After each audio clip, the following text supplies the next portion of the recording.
Olá, em Gálatas capítulo 5 e versículo 17, o apóstolo Paulo nos diz o seguinte: porque a carne milita contra o espírito e o espírito contra a carne.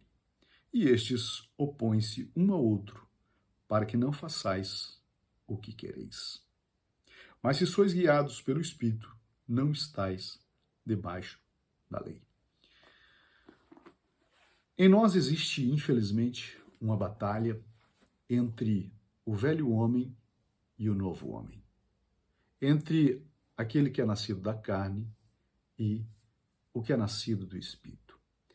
Essa batalha, infelizmente, nós temos, quanto mais cedo tomarmos consciência da existência dela e da responsabilidade nossa em relação a isso, melhor será para nós.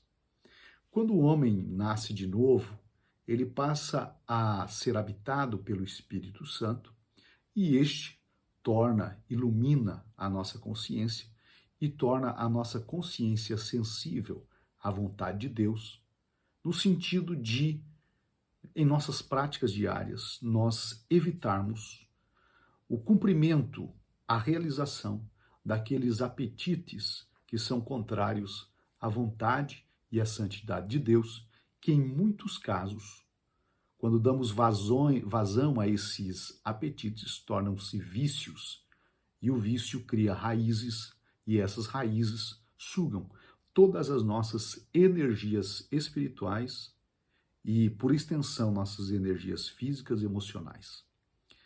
Para combater os vícios, aquilo que surge em decorrência da nossa natureza carnal e pecaminosa, nós somos chamados a viver uma vida virtuosa.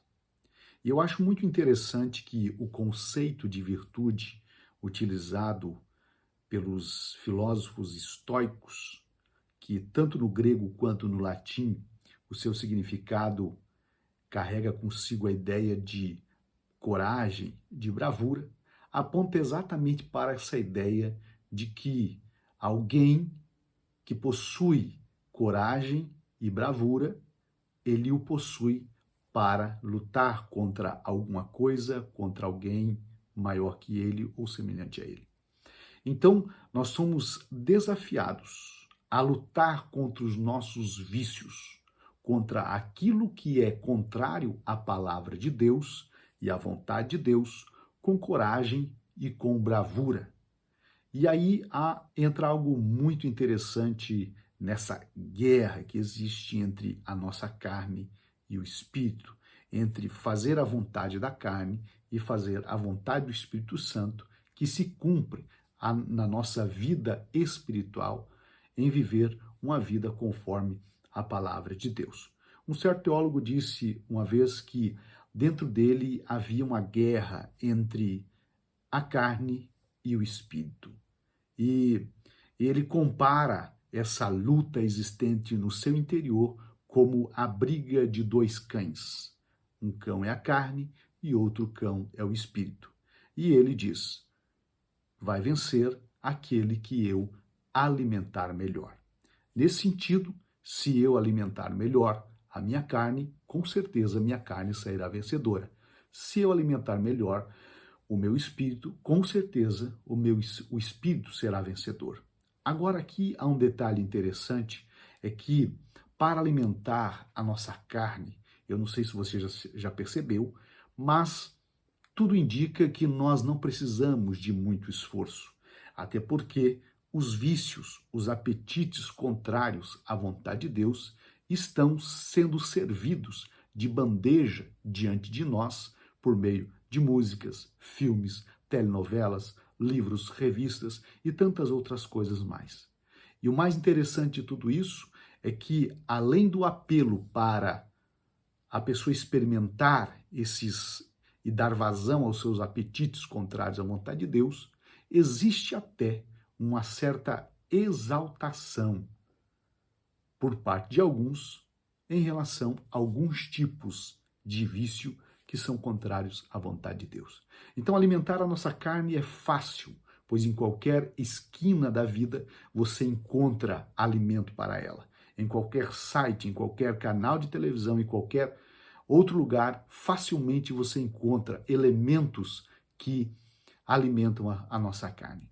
Agora, alimentar o espírito é algo mais que exige maior refinamento, porque diferente daquilo que alimenta a nossa carne, aquilo que alimenta o espírito em nós, é necessário nós buscarmos com maior diligência, porque uma das características daquilo que alimenta o nosso espírito está relacionado à pureza.